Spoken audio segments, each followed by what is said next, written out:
Hola hermanos, bendiciones. Gracias por estar nuevamente aquí. Continuamos con este estudio de 1 de Pedro capítulo 1, donde continuamos viendo esta carta en la cual hay tanta información y tanto mensaje importante para la iglesia de hoy en día. Y claro que debemos empezar sobre lo que estaba pasando en la iglesia en aquel momento. Y como decimos al inicio de cada iteración, de cada video, pues recordamos que la iglesia estaba en una situación difícil. El Señor está utilizando al apóstol Pedro para alcanzar a la iglesia y para llevarle un mensaje positivo, un mensaje de aliento, un mensaje de motivación y un mensaje también de envío, de lanzamiento a la obra que quería pues alcanzar a esos diferentes lugares a los que el Señor los estaba enviando. Entonces el Señor no solo les da ánimo, sino que les recuerda que el Señor está en control, que Él es soberano, que Él es no solo el creador, sino el sustentador de todo lo que existe y por ende Él tendrá cuidado de ellos. Y una de las grandes motivaciones es el hecho de recordar que Dios fue quien diseñó y preparó esta salvación tan grande que nosotros pues recibimos y de la cual podemos disfrutar gracias a la obra de Cristo en la cruz por nosotros, pues, del derramamiento de su sangre para el perdón de nuestros pecados. Y entonces es esa la motivación, la palabra de aliento, de ánimo que nos empuja o que nos debería empujar a nosotros, así como lo hizo con la iglesia en aquel momento, a continuar hacia adelante. Entonces nosotros estamos siendo copartícipes de la gran bendición que el Señor preparó de antemano para bendecirnos con la salvación que se manifestó en la persona de Jesús al morir y pues volver a vivir por nosotros, demostrando el poder que tiene sobre la muerte y por ende la capacidad que tiene para darnos vida a nosotros con Él. Gloria a Dios. Esto es bendito, esto es buena noticia, esto es ánimo, esto es empuje, pero también al mismo tiempo es envío, recordándonos que nosotros hemos sido más grandes receptores, o mejor dicho, receptores de una mayor bendición, que inclusive mejores hombres y mujeres que nosotros, que vivieron antes que nosotros, y que por el tiempo en el que vivieron, pues no pudieron ver materializado aquellas cosas que predicaban, como los profetas en aquella época, y otras personas, como vemos en Hebreos capítulo 11, que murieron sin poder palpar, ¿no?, de manera tangible esa salvación de la que hablaban, pero de la que aún sabiendo que no iban a poder tocar, se atrevieron a pregonar y a hablar y a morir por ella. Gloria a Dios. Nosotros somos enviados ahora también a realizar esa función y llevar esta palabra. Entonces, por tanto, dice los versículos que nos tocan hoy en el capítulo 1, seguimos en el capítulo 1, versículos 13 al 16, y dice así la palabra de Dios. Dice, por tanto, ceñid los lomos de vuestro entendimiento, sed sobrios y esperad por completo en la gracia que se os traerá cuando Jesucristo sea manifestado. Como hijos obedientes, no os conforméis a los deseos que antes teníais estando en vuestra ignorancia, sino como aquel que os llamó es santo, también vosotros sed santos en toda vuestra manera de vivir, porque escrito está, sed santos, porque yo soy santo.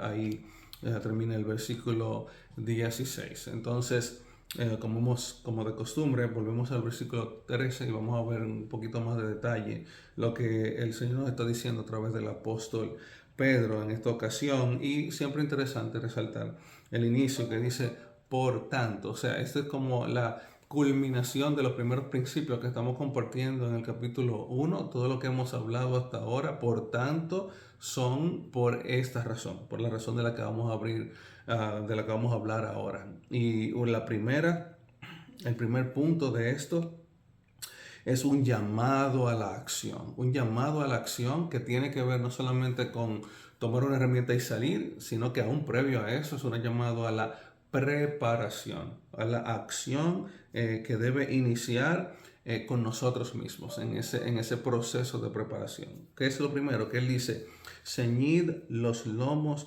de vuestro entendimiento. Es interesante que todo esto obviamente hace un ejercicio a la preparación mental, intelectual, obviamente también espiritual, pero en este caso él utiliza un lenguaje casi como que de guerra. Recuerden que en aquellos tiempos cuando se hablaba de ceñirse, no era simplemente vestirse, sino que normalmente se utilizaba cuando se refería al uso de las armaduras y estas cosas. O sea, se hablaba de ceñirse, era de ponerse como ese uniforme de preparación para la batalla. Entonces el apóstol está diciendo: prepárense, cúbranse, den los primeros pasos de preparación primero con el entendimiento. Recordemos que es el Señor que está en control. Recuerden que estamos no trabajando para triunfar, sino desde el triunfo, desde la victoria. El Señor tiene control de todas las cosas. Entonces prepárense y asuman con esa actitud. Entonces ustedes pueden salir al campo de batalla. El segundo punto dice: sed sobrios. Sobrios significa no necesariamente estar apartado del vino, pero sí significa estar consciente, arraigado, tranquilo, en calma, cimentado en el punto del que justamente acabamos de mencionar. Esto es de Dios. Nosotros somos herramientas en sus manos, pero el glorioso es Él, el soberano es Él, y obviamente pues el triunfador es Él también. Entonces nosotros recibimos la bendición de poder ser instrumentos suyos en esta obra que Él tiene de salvar y alcanzar a los perdidos, de manera que nosotros simplemente nos subimos en ese autobús y vamos en camino a la manifestación de ese triunfo que ya es suyo. Entonces nosotros podemos estar tranquilos, reposados, calmados, sobrios, cimentados en esa verdad y esperando por completo en esa gracia que vendrá con la manifestación de Jesucristo. Nosotros podemos, como dice en mi país, estar tranquilos en ese triunfo porque ya, pues, valga la redundancia, Jesús triunfó.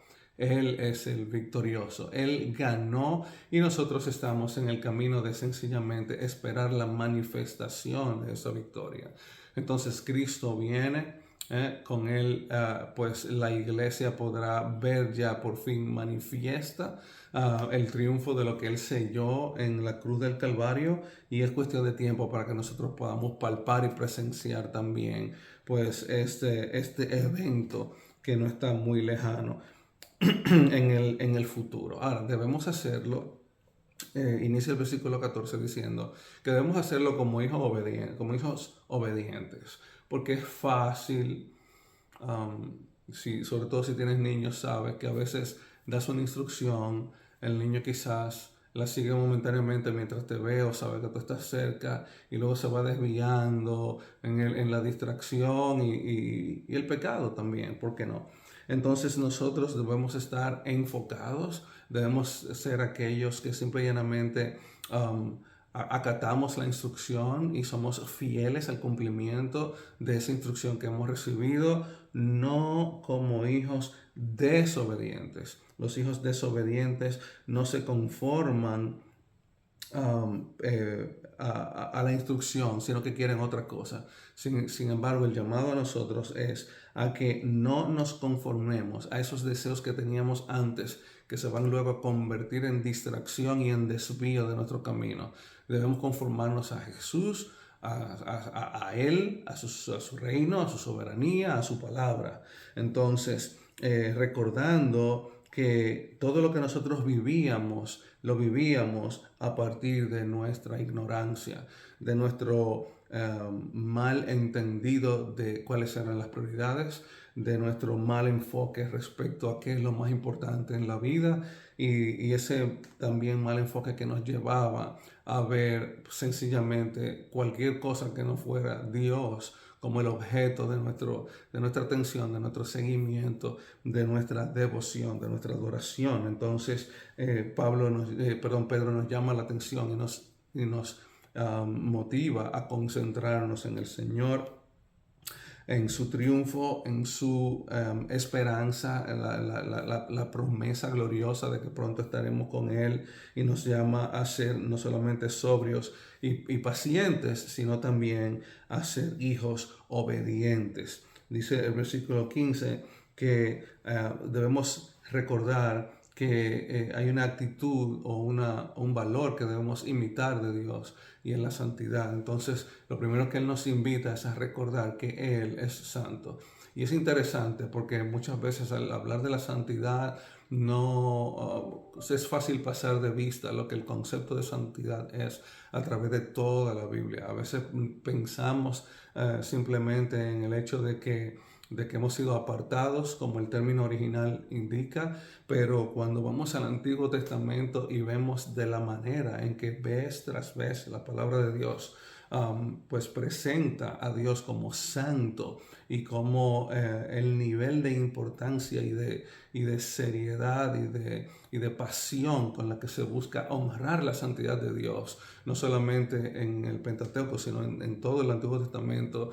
Y luego entonces al transicionar hacia el Nuevo Testamento, entonces vemos a Jesús honrando la santidad del Padre de diferentes formas. Ahora me viene a la mente, por ejemplo, cuando Él pues trata de sacar a los que están vendiendo y haciendo otro tipo de operaciones en el templo. ¿Por qué se da eso? Sencillamente porque se ve como una deshonra a la santidad del lugar de adoración de Dios, de manera que indirectamente él está diciendo: ustedes están deshonrando el nombre de mi Padre, porque ustedes no están honrando lo que Él estableció como santo. Entonces la santidad de Dios tiene ese nivel de magnitud, de importancia, de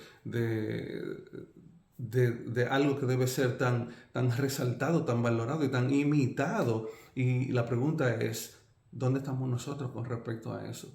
Porque si esto es tan importante para Dios, ¿qué estamos nosotros haciendo con eso? Sobre todo cuando llegamos al punto de que Él lo demanda de nosotros. Entonces, como aquel que nos llamó es santo, nosotros también debemos ser santos, y no santos en un aspecto o en el otro.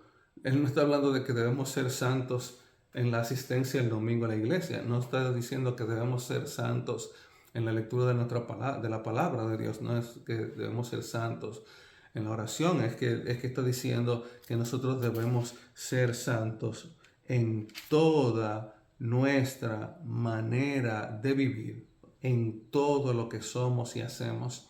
Debemos ser santos en el trabajo, debemos ser santos en el trato al prójimo, debemos ser santos en nuestras relaciones, en el noviazgo, en el matrimonio. Debemos ser santos en el trato a nuestra esposa, nuestros esposos, a nuestros hijos. Debemos ser santos en el trato a nuestros padres. Debemos procurar, mediante una vida de santidad, pues honrar al Santísimo, que es Dios mismo, aquel que es sacrosanto. Entonces, esa es una instrucción, es una demanda, es una expectativa que nosotros estemos en búsqueda de eso, porque, dice el versículo 16, como está escrito: sed santos, dice el Señor, porque yo soy santo. Qué llamado, hermanos, qué reto, qué demanda, qué expectativa se tiene de nosotros. Y el Señor hace esa demanda y tiene esa expectativa, porque Él sabe que obviamente no en nuestras capacidades, no en nuestras fuerzas, pero en sus fuerzas y en sus capacidades y por los méritos de Cristo, nosotros podemos vivir una vida que procure constantemente honrar a Dios en santidad. El Señor sabe que vamos a fallar, Él lo sabe, y por eso Él ha provisto mecanismos para cada vez que nosotros fallemos. Recuerden que abogado tenemos con el Padre a Jesucristo, aquel que intercede por nosotros. Él sabe que vamos a fallar, pero Él pone en nosotros ese peso de responsabilidad para que nosotros, pues, una vez más procuremos día tras día honrarle a Él, honrar su nombre, hacer su voluntad, ceñirnos, mentalmente con esta verdad, y entonces salir empoderados por el poder que solamente Él puede proveer, para que nosotros, pues, le honremos, le sirvamos, salgamos al mundo a pregonar de Él, de su verdad, de su palabra y de su reino. Pero que también, si yo no estoy en esa situación en la que ya el Señor me ha vestido de salvación por la obra de Cristo, pues entonces que tú también puedas meditar, puedas también pensar en el hecho de que Dios, que a través de Cristo ha hecho santos a tantos y los ve como santos,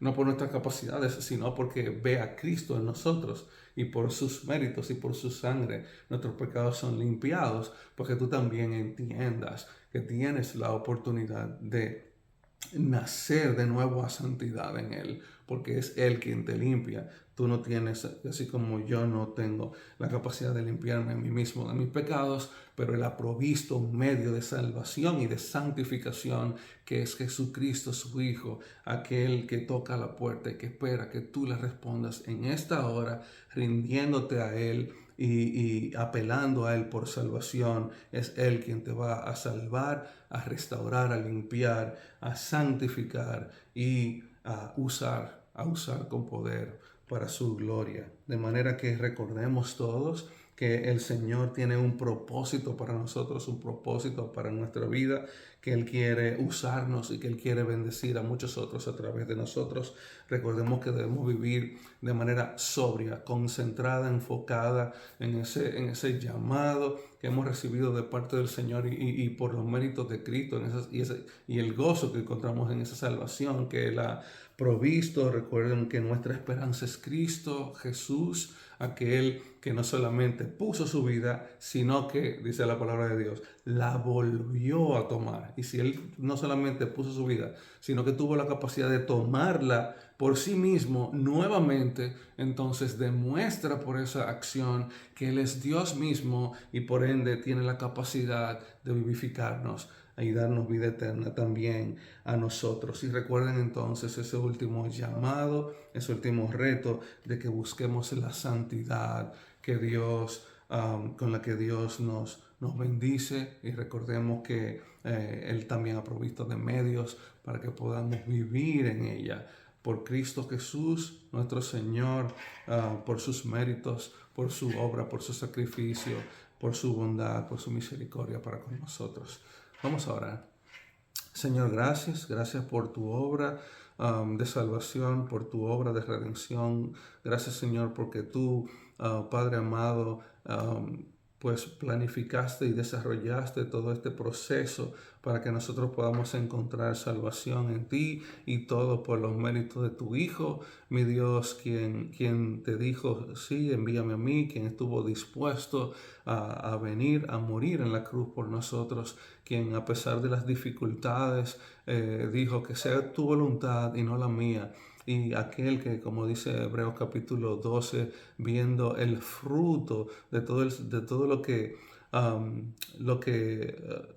resultado de todo lo que vendría a partir de sus sacrificios, entonces tomó la cruz. Gracias, Señor, gracias porque nos has alcanzado, nos has limpiado, nos has bendecido y nos has dado tu palabra, de manera que podamos no solamente recordarnos continuamente tus bondades y todo lo que tú has hecho por nosotros, pero también refrescar el mandato que nos das también constantemente de que nos ciñamos pues de ese llamado y de esa tarea que debemos salir a hacer por ti, en obediencia a ti, pero que también vivamos de manera que honre tu nombre y que dé un buen testimonio de tu persona, Señor, y que seamos usados por ti para impactar la vida de muchos otros. Gracias por tu amor, gracias por tus bendiciones, gracias por tu obra, gracias por Cristo, en el nombre de Jesús. Amén.